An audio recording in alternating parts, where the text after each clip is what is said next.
Back at you, YouTube. How you guys doing? It's been a long time no see. You know, I've been wanting to shoot a YouTube video for quite some time. We developed a really good following on the channel, but YouTube has made such strict guidelines now. They're just watching everything. Sometimes they'll take away your subscribers, and sometimes they'll let you keep them. So I was a little disappointed in that, so I didn't see the reason to keep on shooting videos. But it's been some time now, and I thought about some clients asked me profusely, how do I get these headlights to look so good? So I want to take the opportunity to show you guys what it takes to make these headlights look so good. That thing looks brand new. Versus this right here, I don't even see how this client even saw it at nighttime. It looks terrible. So here we go. I do what you call a wet sand. Some people do a dry sand, but I do a wet sand. What I do is I grab a bottle of water, which I'll grab, hang on.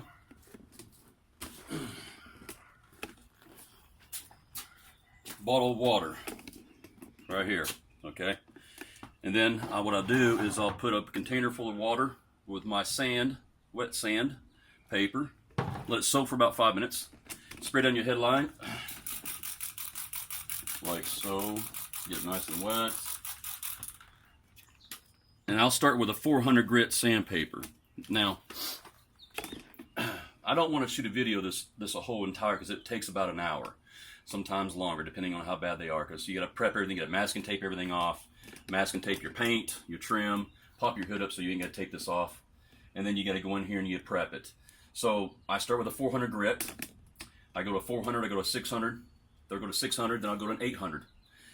The same process, like I said, I cut the piece of sandpapers up and I put them in a little bowl of water, let them soak, wet the headlight, and start sanding.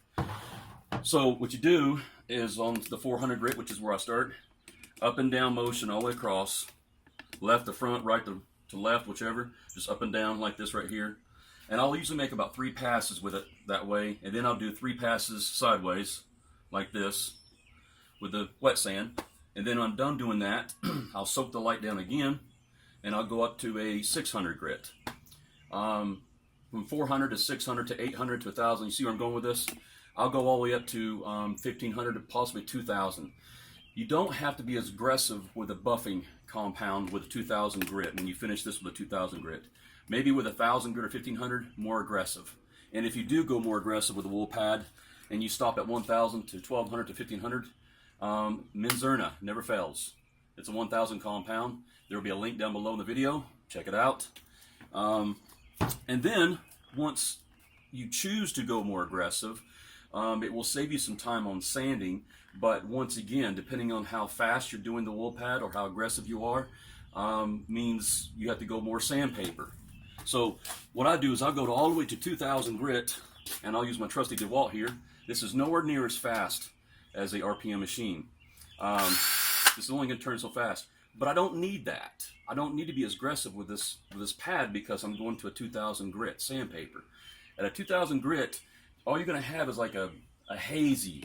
I mean, you can still see the light, the inner functions of the light, but it's hazy. By the time you use this, it'll be like that, like glass, pure liquid, and that's what you're looking for.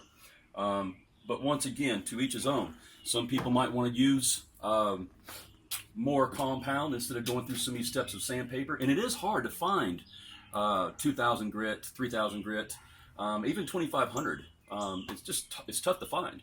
So people choose to go through a wool pad with cutting compound. Now, once you're done making that light look brand new like that over there, what you do, trusty old Jescar. This stuff is the shit. Let me tell you, this stuff is awesome. Jescar Color Lock. It's a Carnauba wax. They're using organic Carnaubas all around the world to make this. Brazilian, you name it. And this will protect that light for about, depending on how you take care of the car, anywhere between 8 months to a year and a half, depending on, once again, depending on how you clean the car, take care of it. But if you guys have any questions, feel free to give me a comment. Please like us, subscribe to us, ring the bell. So that way, if you get any notifications from us, you'll know what we're doing. You'll stay up to date with us. And like us on Instagram and also on Facebook. Thanks, guys. See you next time.